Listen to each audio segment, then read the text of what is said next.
പെൻഷനുമായി ബന്ധപ്പെട്ട വാർത്തയിലേക്ക് എല്ലാവർക്കും സ്വാഗതം. എല്ലാവിധ സർക്കാർ അറിയിപ്പുകളും നിങ്ങളിലേക്ക് എത്താൻ ഈ ചാനൽ സബ്സ്ക്രൈബ് ചെയ്യുക.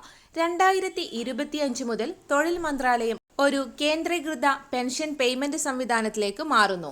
വിരമിച്ചവർക്ക് രാജ്യത്തെ ഏത് ബാങ്ക് ശാഖയിൽ നിന്നും പ്രതിമാസ പെൻഷൻ സ്വീകരിക്കാൻ ഇത് അനുവദിക്കുന്നു എന്നതാണ് ഇതിന്റെ പ്രത്യേകത. EPFO രൂപകൽപ്പന ചെയ്തിരിക്കുന്ന പുതിയ പ്ലാറ്റ്ഫോം സർക്കാർ നടത്തുന്ന റിട്ടയർമെന്റ് ഫണ്ട് പേപ്പർ വർക്ക് കുറയ്ക്കുകയും വേഗത്തിലുള്ള പ്രോസസ്സിംഗ് പ്രാപ്തമാക്കുകയും ചെയ്യുന്നതിലൂടെ പ്രക്രിയ കാര്യക്ഷമമാക്കാനാണ് ലക്ഷ്യമിടുന്നതെന്ന് തൊഴിൽ മന്ത്രി അറിയിച്ചു.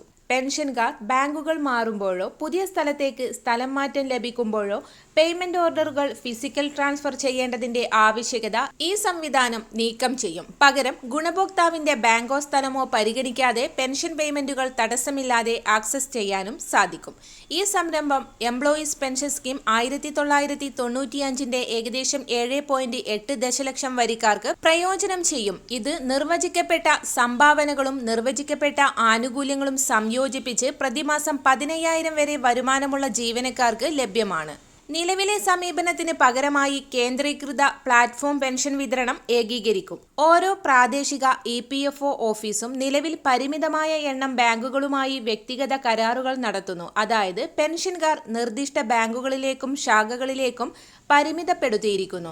പുതിയ സംവിധാനത്തിന് കീഴിൽ പുതുതായി വിരമിച്ചവർ അവരുടെ പെൻഷൻ അക്കൗണ്ടുകൾ സജീവമാക്കുന്നതിന് സ്ഥിരീകരണത്തിനായി ഒരു പ്രത്യേക ബാങ്ക് ശാഖ സന്ദർശിക്കേണ്ടതില്ല. ഇത് പേയ്മെന്റ് കൈമാറ്റം വേഗത്തിലാക്കും.